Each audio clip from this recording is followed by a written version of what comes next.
delivered his last major speech while in office. Obama addressed tens of thousands of people in Chicago. The president defended his time in office and had a message for Americans looking ahead to a Donald Trump presidency. Our economy doesn't work as well or grow as fast when a few prosper at the expense of a growing middle class and ladders for folks who want to get into the middle class. That's the economic argument, but stark inequality is also corrosive to our democratic idea. While the top 1% has amassed a bigger share of wealth and income, too many of our families in inner cities and in rural counties have been left behind. The laid-off factory worker, the waitress or healthcare worker who's just barely getting by and struggling to pay the bills, convinced that the game is fixed against them, that their government only serves the interests of the powerful. That's a recipe for more cynicism and polarization in our politics. Well, Kilmeny Dughardt joins us now with more on Obama's farewell speech. Kilmeny, good to see you. You've spent, the last year or so in Washington, D.C., covering the election there, the politics there.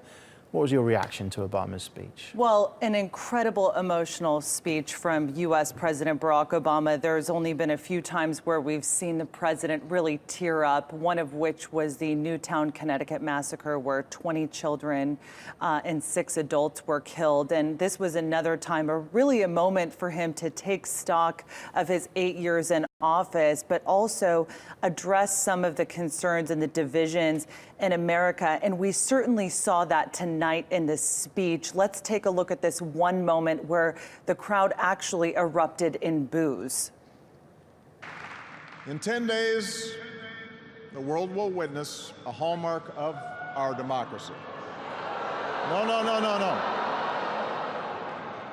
The peaceful transfer of power from one freely elected president to the next.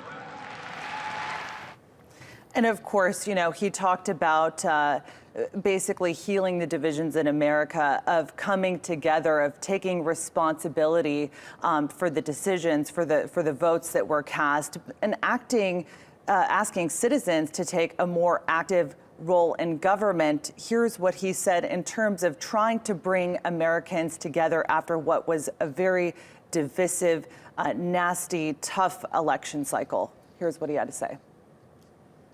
This must change. They won't change overnight. Social attitudes oftentimes take generations to change. But if our democracy is to work the way it should in this increasingly diverse nation, then each one of us need to try to heed the advice of a great character in American fiction, Atticus Finch, who said, "You never really understand a person until you consider things from his point of view, until you climb into his skin and walk around in it." I suppose, Kilmeny, by the very nature of a speech like this, a lot of it was looking back at his 8 years in office, a lot of it looking forward as well. I suppose he's hoping that what he sees as his legacy isn't going to be undone going forward. The fact of the matter is that President-elect Donald Trump's entire campaign, most of it has been spent trying to reverse a lot of the Obama administration's policies, particularly with regard to Obamacare. When we look at what President Obama said tonight in terms of his legacy, what he has accomplished for the American people, he talked about taking out Osama bin Laden, the mastermind behind the September 11th attacks. He talked about renewing the relationship with the Cuban people. He talked about curbing the Iran nuclear deal, which was something that his administration had touted as this huge accomplishment. The biggest threat, though, is his landmark health care deal, which has been Obamacare. And he basically said that that has given insurance to 20 million Americans.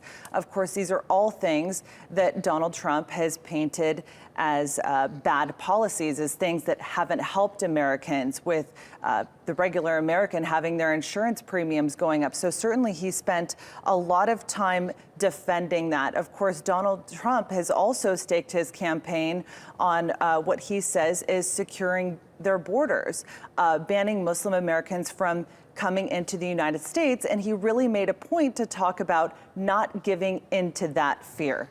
Let's listen. We must guard against a weakening of the values that make us who we are. And that's why for the past 8 years, I've worked to put the fight against terrorism on a firmer legal footing. That's why we've ended torture, worked to close Gitmo, reformed our laws governing surveillance to protect privacy and civil liberties. That's why I reject discrimination against Muslim Americans who are just as patriotic as we are. So, Kilmeny, final thoughts then on Obama's parting message? Well, as I mentioned before, you know, a very, very emotional speech, not just when U.S. President Barack Obama turned to First Lady Michelle Obama and thanked her for her support, for being his best friend in office. He turned to U.S. Vice President Joe Biden and thanked him for not only being his first and best pick in his administration, but also for being a brother to him. So it was really a sentimental moment for the Obama administration. But actually making the buzz on social media has been the fact that Malia, actually Sasha, one of the first daughters, was absent from the event.